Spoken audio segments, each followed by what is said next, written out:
अंजनीच्या सुता तुला रामाचं वरदान, पवनपुत्र हनुमान की जय, बजरंग बली की जय. या जयघोषात देशभरात हनुमान जयंती साजरी करण्यात आली.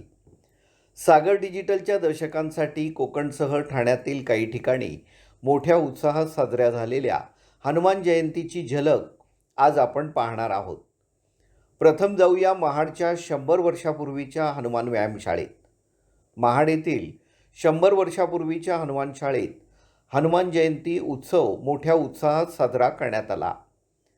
या हनुमान व्यायामशाळेची माहिती तसंच साजरी करण्यात आलेल्या हनुमान जयंती उत्सवाची माहिती या व्यायामशाळेचे अध्यक्ष सूर्यकांत शिलीमकर यांनी दैनिक सागर डिजिटलशी बोलताना सांगितले. आज संपूर्ण देशामध्ये श्री हनुमान जयंती उत्सव हा साजरा होत आहे. आमच्या महाडमध्येही हा हनुमान जन्मोत्सव साजरा होत आहे. महाडमधल्या आपण आज श्री हनुमान लोकमान्य व्यायामशाळा या व्यायामशाळेमध्ये आलो आहोत.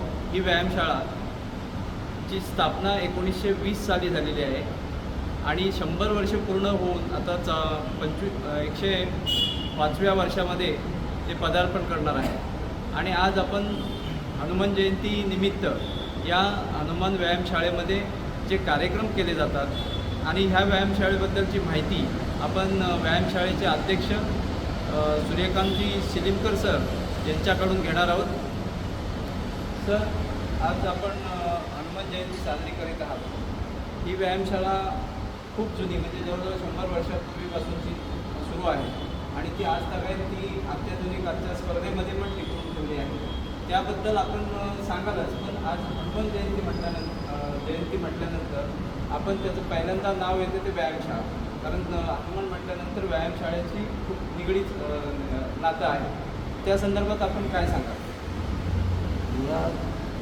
या संस्थेची स्थापना 1962 काळात लोकमान्य टिळकांचा आदर्श घेऊन या संस्थेचे संस्थापक परमपूज्य बापूराव जोशी यांनी एक सुदृढ पिढी निर्माण होती.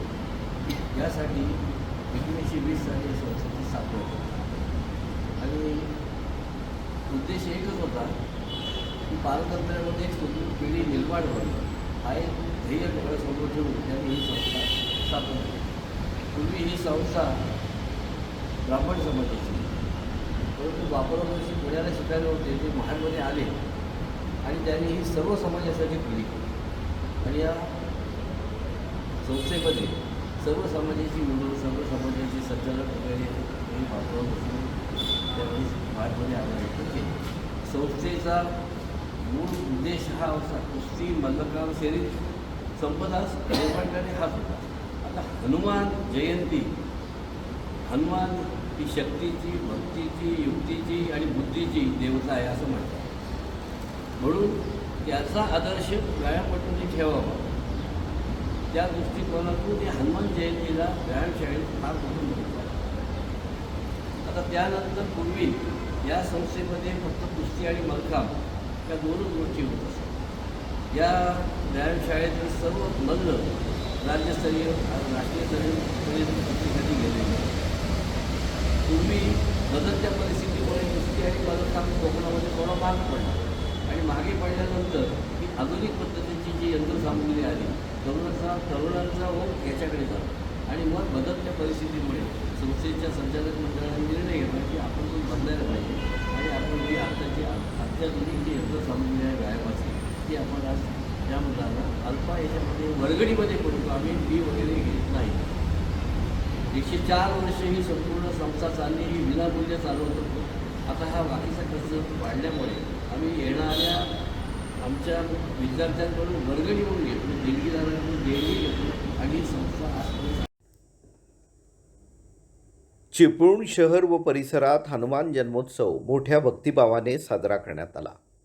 पहाटे रामभक्त हनुमानरायाचा जन्मकाळ सोहळा साजरा झाला.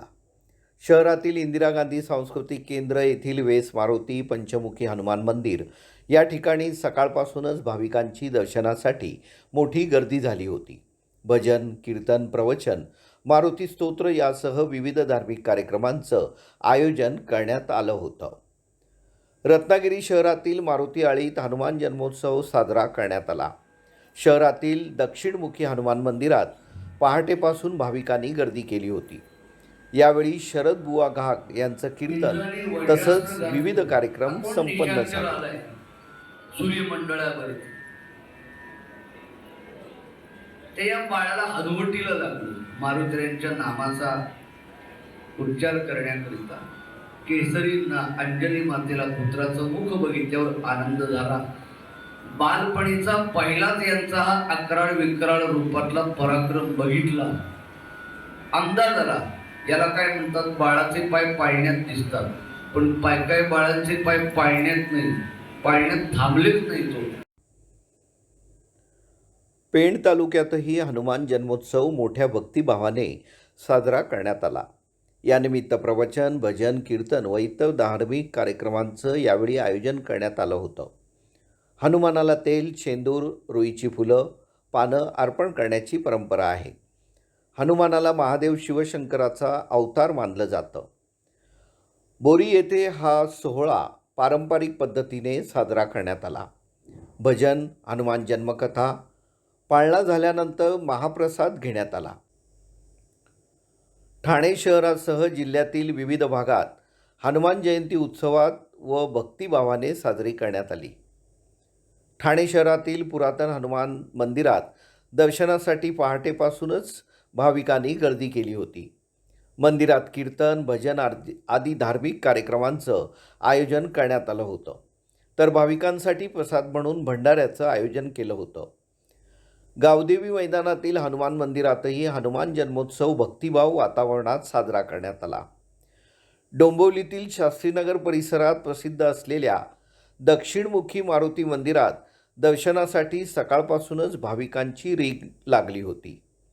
जिल्ह्यातील दिवा, कल्याण, अंबरनाथ, बदलापूर, मुरबाड या शहरांमध्ये हनुमान जयंती उत्साहात साजरी करण्यात आली. चिपळुणात हनुमंताला 1000 विड्याच्या पानावर श्रीराम लिहून अर्पण करण्यात आले. यावेळी भाविक मोठ्या संख्येने उपस्थित होते. शहरातील लक्ष्मी नारायण मंदिरात सकाळी जन्मोत्सवानंतर 1000 विड्यांच्या पानावर श्रीराम लिहून हे विडे हनुमंतरायाला अर्पण करण्यात आले. आता एक बातमी यात्रोत्सवाची. कोकणात सध्या यात्रोत्सवाची जोरदार धूम सुरू आहे. बोरी येथे नवसाला पावणाऱ्या आकादेवी माऊलीचा यात्रोत्सव भक्तिभावाने साजरा करण्यात आला. पेण तालुक्यातील बोरी येथे श्री आकादेवी देवस्थानची यात्रा व पालखी सोहळा मोठ्या भक्तिभावाने साजरा करण्यात आला.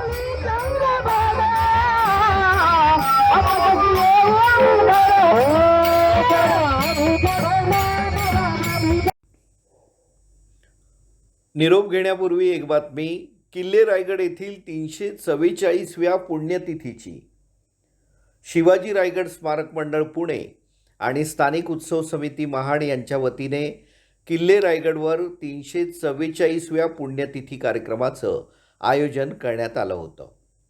या कार्यक्रमाला हरिभक्त पारायण पुरुषोत्तम महाराज बोरे, श्री शिवाजी रायगड स्मारक मंडळाचे रघुजीराजे आंग्रे, आमदार भरतशेठ गोगावले, शिवकालीन सरसेनापती हंबीरराव मोहिते आणि प्रतापराव गुजर यांचे वंशज, air vice marshal Suryakant Chaphekar, मंडळाचे कार्यवाह सुधीर थोरात, स्थानिक उत्सव समितीचे अध्यक्ष त्रिंबक पुरोहित, कार्यवाह संतोष कदम यांच्यासह शिवप्रेमी नागरिक मोठ्या संख्येने उपस्थित होते. यावेळी श्री शिवपुण्यतिथी रायगड पुरस्कार ज्येष्ठ पुरातत्व आणि मूर्तिशास्त्राचे अभ्यासक डॉक्टर गो ब देगलूरकर यांना प्रदान करण्यात आला.